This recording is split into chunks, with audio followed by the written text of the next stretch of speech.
नमस्कार दोस्तों, मैं हूं धर्मवीर और आज हम चर्चा करेंगे वसुधैव कुटुंब के लिए योग। यानी वसुधैव कुटुंबकम आजकल जब G20 हुआ था सम्मेलन अभी पीछे भारत के अंदर, उसका ये थीम भी रहा और योग दिवस का भी अभी पीछे ये थीम रहा और आज इसकी जरूरत भी है।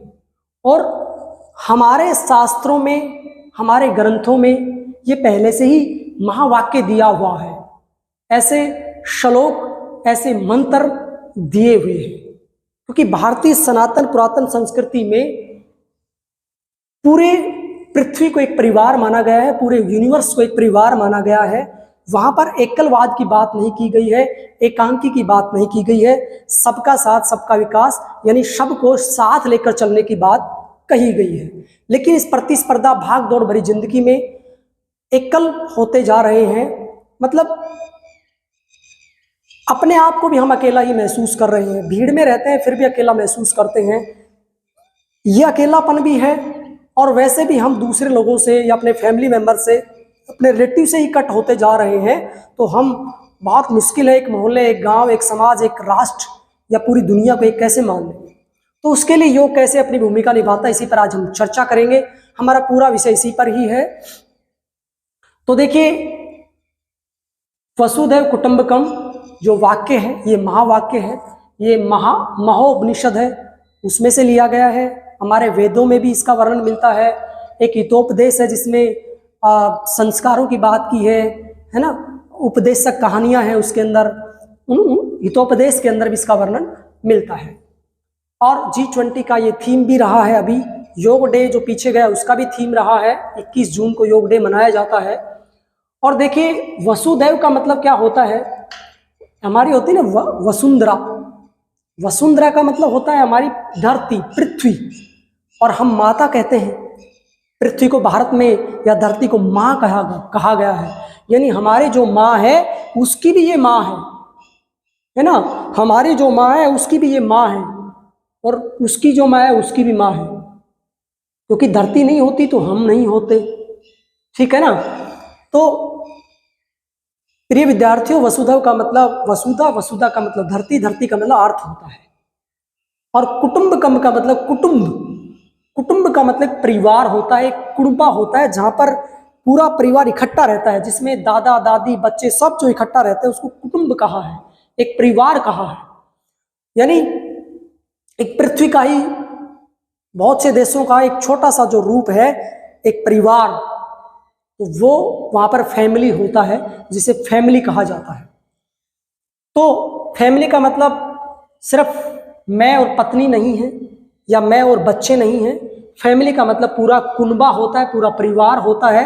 यानी आपके चाचा, ताऊ, है ना, अंकल, और आपके फादर, ग्रैंडफादर, ये सब जो लोग साथ रहते हैं उसे ही परिवार कहा जाता है। और परिवार भी उसको कहा जाता है, साथ का मतलब शरीर से साथ नहीं रह रहे, मन से, दिल से साथ रहते हैं, मिलजुल के रहते हैं, वो परिवार है। तो देखिए, आगे मैं बात करूं इसकी, तो इसका मतलब हो गया the world is one family. वसुधैव कुटुंब का मतलब हो गया कि the world is one family, यानी पूरा जो विश्व है वो एक परिवार है। इस वसुधैव कुटुंब का मतलब the world is one family, पूरा जो विश्व है वो एक परिवार की तरह से है, एक परिवार हमें मानना पड़ेगा, ठीक है ना। हमने सब कुछ तो बांट लिया, जल बांट लिया, धरती बांट ली, आसमान बांट लिया, सब कुछ बांट लिया हमने, अब क्या बचा है बांटने का। तो इसलिए एक परिवार की चर्चा एक वर्ड के रूप में की है, और आजकल इसके ऊपर कार्य भी चल रहा है।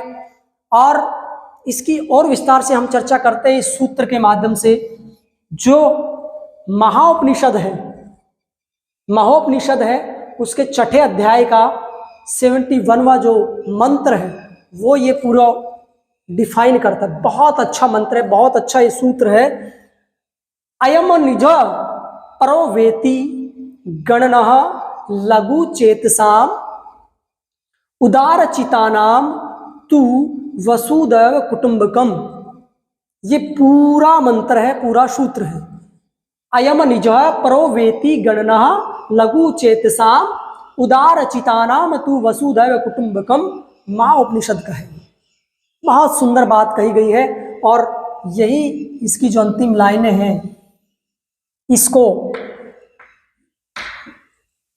मतलब ये फेमस लाइनें हैं, ये फेमस वाक्य हैं। इसी को G20 लगा लीजिए, योग डे लगा लीजिए, या और भी काफी संस्थाएं भी होंगी जिनका ये मेन वाक्य होगा। इसका मतलब अयम, निज, निज, निजी, इंडिविजुअल, यह मेरा है, यह तेरा है, यह मेरा है, यह तेरा है ना। यह मेरा है, यह तेरा है, परोवेती, ये पराया है, ये मेरा है, ये मैं और मेरापन का जो भाव रहता है ना, मैं और मेरेपन का भाव, वहां की बात की गई है। गीता में भी कहा है ना, पहले अध्याय का जो पहला सूत्र है अर्जुन विषाद योग में, धृतराष्ट्र पूछते हैं संजय से पहले सूत्र में कि धर्म क्षेत्रे कुरुक्षेत्रे समवेता युत्सहा माम का पांडवा सच व किम कुर्वत संजय। हे संजय, मेरे पुत्रों और पांडु पुत्रों के बीच क्या चल रहा है, कृपा मुझे बताइए। यानी मैं और मेरेपन का भाव, यहीं पर ये बात हो रही है। अयम निजा प्रोवेति, यह मेरा है, यह उसका है, या पराया है, यह तेरा है, यह तेरा, ये मेरा। मुझे एक शेर याद आता है इस पे, बख्श देता है खुदा उनको जिनकी किस्मत खराब होती है, वो हरगिज नहीं बख्शे जाते जिनकी नीयत खराब होती है। ना तेरा एक होगा, ना मेरा लाख होगा, ना तारीफ तेरी होगी, ना मजाक मेरा होगा। जिंदगी भर ब्रांडेड ब्रांडेड करने वालों, जरा याद रखना, कफन का कोई ब्रांड नहीं होता है, कफन का कोई ब्रांड नहीं होता है। आप आसमान बांट लीजिए, आप धरती बांट लीजिए, आप महासागरों को बांट लीजिए, लेकिन जब सारी दुनिया खत्म हो जाएगी तो ना तेरा रहेगा, ना मेरा रहेगा, ये फिर सबका हो जाएगा। तो यही बात इसी सूत्र में दी गई है। हमारे शास्त्रों में इसी बात को बहुत पहले से कह दिया गया है। तो देखिए विद्यार्थियों, ये न मेरा है ना ये तेरा है, ऐसी जो गणना करते हैं, ऐसी जो विचारधारा रखते हैं, ऐसे जो थॉट रखते हैं, मेरा मेरेपन का, तेरा मेरे का भाव जो रखते हैं, ऐसे लोग छोटे चित्त वाले होते हैं, संकुचित माइंड वाले होते हैं। बहुत अच्छा सूत्र है। ऐसे लोग बहुत ही नैरो माइंडेड होते हैं, वो अपने तक ही सीमित होते हैं, वो यूनिवर्स का तो छोड़िए, वो अपना ही भला नहीं कर सकते हैं, अपने परिवार का भला नहीं कर सकते हैं। तो इस पहली लाइन का मतलब है, यह मेरा, यह पराया, यह तेरा, ऐसी सोच रखने वाले, ऐसी नैरो माइंडेड, ऐसी मानसिकता वाले लोग क्या होते हैं, ऐसे चित्त वाले लोग संकुचित माइंड के होते हैं, और उनकी विचारधारा ना बड़ी होती है और न ही वो बड़ा सोच पाते हैं। आगे फिर क्या कहते हैं, उदार चितानाम तु वसुधा व कुटुंबकम। ये प्राण पंक्तियां हैं इसकी, इस सूत्र की। उदार चितानाम, जो उदार हृदय वाले होते हैं, उदार जो चित्त वाले होते हैं, जो सारे संसार को एक मान के चलते हैं। कहते हैं ना, हमारे तो सूत्रों में बार बार ये कहा गया है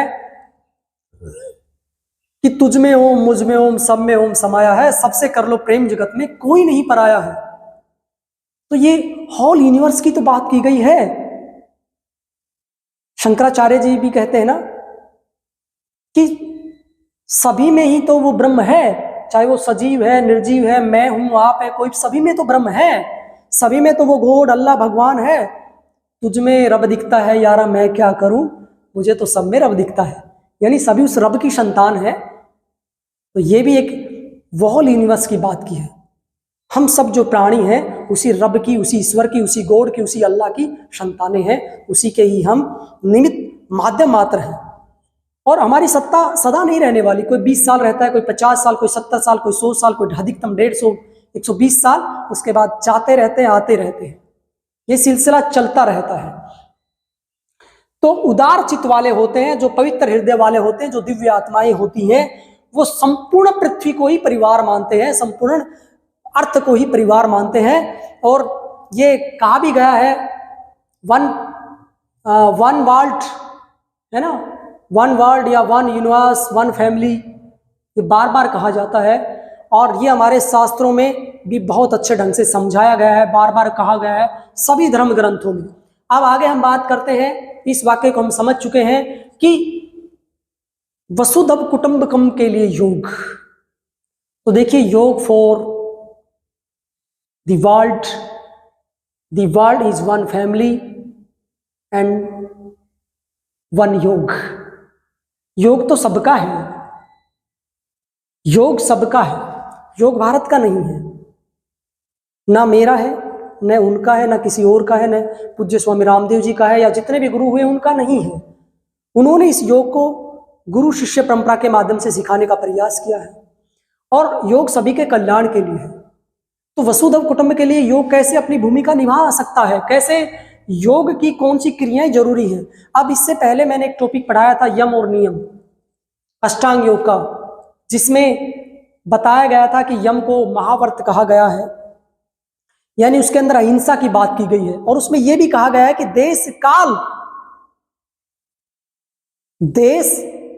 काल और समय उसका उसके ऊपर कोई प्रभाव नहीं पड़ता। यानी जो यम है उनका पालन आप कहीं भी रह के कर सकते हैं, चाहे आप छोटे से गांव में रहते हो, चाहे शहर में रहते हो, चाहे आउट ऑफ कंट्री रहते हो, इस धरती पर कहीं भी रहते हो आप, वहीं पर ही आप उनका पालन कर सकते हैं। चाहे रेल में हो, चाहे जेल में हो, चाहे घर में हो, चाहे बाहर हो, हर जगह उनका पालन किया जा सकता है। तो अहिंसा का मतलब ये नहीं कि मैं अपने देश वालों को कुछ नहीं कहूंगा और दूसरे देश वालों पे प्रहार करूंगा। आज यूक्रेन का युद्ध चल रहा है या और भी देशों में तनातनी चल रही है, ऐसे ही सत्य की बात की गई है। अहिंसा में भी ये बताया गया कि छोटे से छोटे प्राणी को कष्ट नहीं पहुंचाना, अगर ऐसा करते हैं तो आपको पाप लगेगा, क्योंकि आप भी इस धरती के कोई ना कोई प्राणी हैं। तो अहिंसा, सत्य, अस्त्य, ब्रह्मचर्य, अपरिग्रह, ये यूनिवर्सल जो कमांडमेंट्स हैं, ये यूनिवर्सल जो इथिक्स हैं, ये सबके लिए है। और जो इनका पालन करता है वो पूरी धरती को एक परिवार मान के ही चलता है।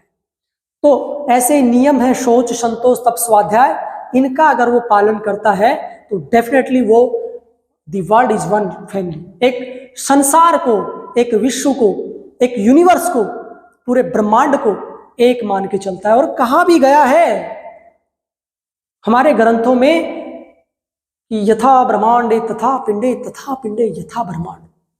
जो इस ब्रह्मांड में है वो इस शरीर में है, इस देह में है, इस बॉडी में है, इस काया में है, और जो इस शरीर में है वो इस ब्रह्मांड में है। यानी ब्रह्मांड का एक छोटा अति सूक्ष्म रूप हमारा शरीर है। तो ऐसे पता नहीं कितने शरीर फैले हुए हैं। तो यूनिवर्स का भी हम एक छोटा सा पार्ट है, बहुत ही नगण्य सा। चाहे वो हमारे देश के लोग हों, चाहे पाकिस्तान के हो, चाहे नेपाल के हो, चाहे भूटान के हो, चाहे अमेरिका के हो, चाहे अफ्रीका के हो, चाहे नीदरलैंड के हो, चाहे हॉलैंड के हो, चाहे उत्तरी कोरिया, नॉर्थ कोरिया, किसी भी कंट्री के वो हो सकते हैं। तो देखिए योग क्या करता है। यम नियम की मैंने बात की, इसके अतिरिक्त योग हार्मनी और पीस के लिए जरूरी है, सुख शांति और आनंद के लिए योग जरूरी है। जब आप चीजों को समझने लग जाएंगे, आपका मन शांत हो जाएगा, आपका मन एकाग्र हो जाएगा, और सब में रब जब आपको दिखने लग जाएगा, सब में ब्रह्म भाव से आप देखेंगे सभी वस्तुओं को, सभी चीजों को, तो डेफिनेटली आपके अंदर आपसी भाईचारा और प्यार प्रेम रहेगा। तो नेचुरल है आप किसी भी प्रकार का कोई अनैतिक कार्य नहीं कर सकते हैं, किसी को हड़पने का कार्य नहीं कर सकते हैं। और बुद्ध ने भी ऐसा ही किया था। और उसके बाद जो आपने सुना होगा, अशोक जो सम्राट हुए हैं, जिनका सपन था कि मैं पूरी दुनिया पर राज करूं, और उस अशोक ने भी अंतिम क्षणों में बौद्ध धर्म अपना लिया था, यानी पूरे संसार को एक परिवार मान लिया था, और उन्होंने भलाई के लिए कार्य किए थे। पता है आपको उनको सीख कहां से लगी थी? ये बहुत ही रोचक कहानी है, मैं आपको बता देता हूं। बताते हैं कि एक बार जब कलिंग का युद्ध चल रहा था, तब वो जीत गए थे। वहां पर जो उड़ीसा के आसपास का आजकल इलाका है वो कलिंग था, और वहां पर कहते हैं राज्याभिषेक के लिए अपने उत्तराधिकारी को लेकर जा रहे थे। तो वो जो राजघराना था, जो महल था, उसके बाहर औरतें खड़ी थी, और उन औरतों को क्रॉस करके उन्हें आगे जाना था, अपना उत्तराधिकारी अशोक को बैठाना था। तो बताते हैं उन औरतों ने कहा कि हम तब आगे जाने देंगे इस दरवाजे से कि जब आप हमारे साथ युद्ध करोगे। तो उन्होंने कहा, अशोक ने, कि मैं महिलाओं के साथ युद्ध नहीं करता हूं। तो उन महिलाओं ने कहा, उन औरतों ने कहा कि ये किस शास्त्र में लिखा है, किसी के पति को मार दिया जाए, किसी के भाई को मार दिया जाए, किसी के बेटे को मार दिया जाए, किसी के पिता को मार दिया जाए, ये किस ग्रंथ में लिखा है?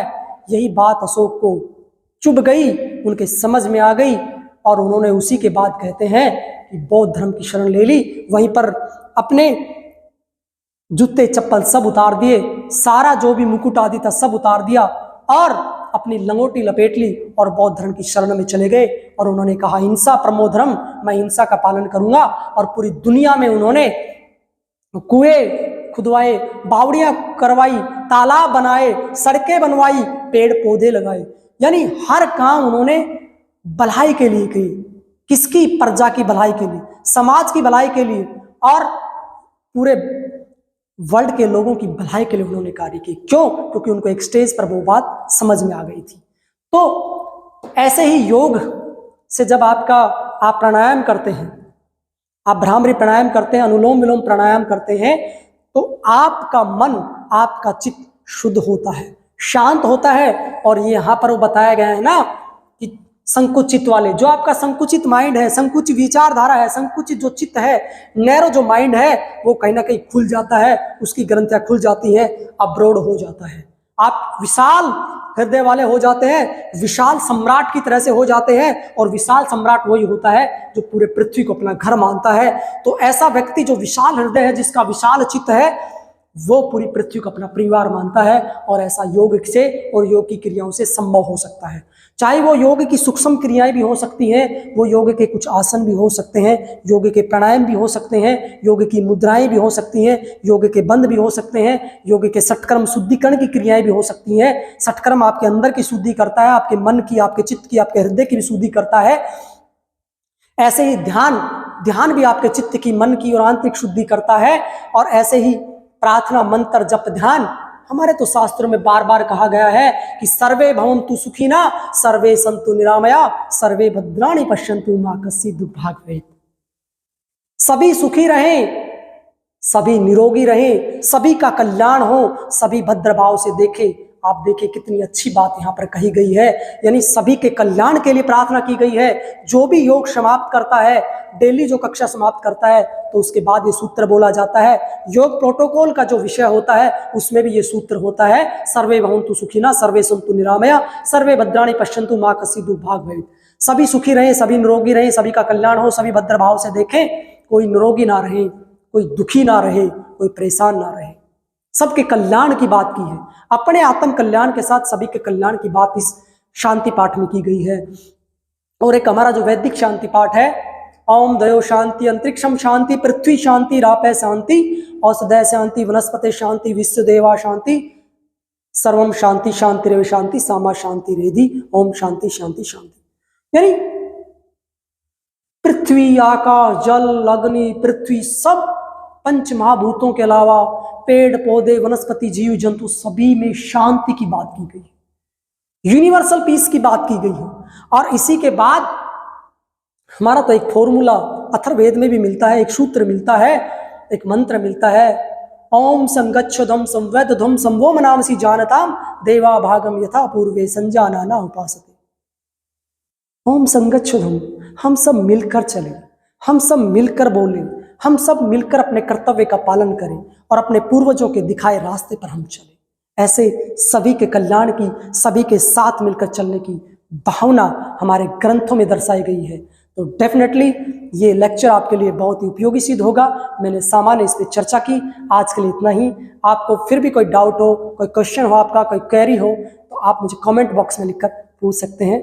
आप सबको बहुत बहुत धन्यवाद। इति ओम शांति शांति शांति।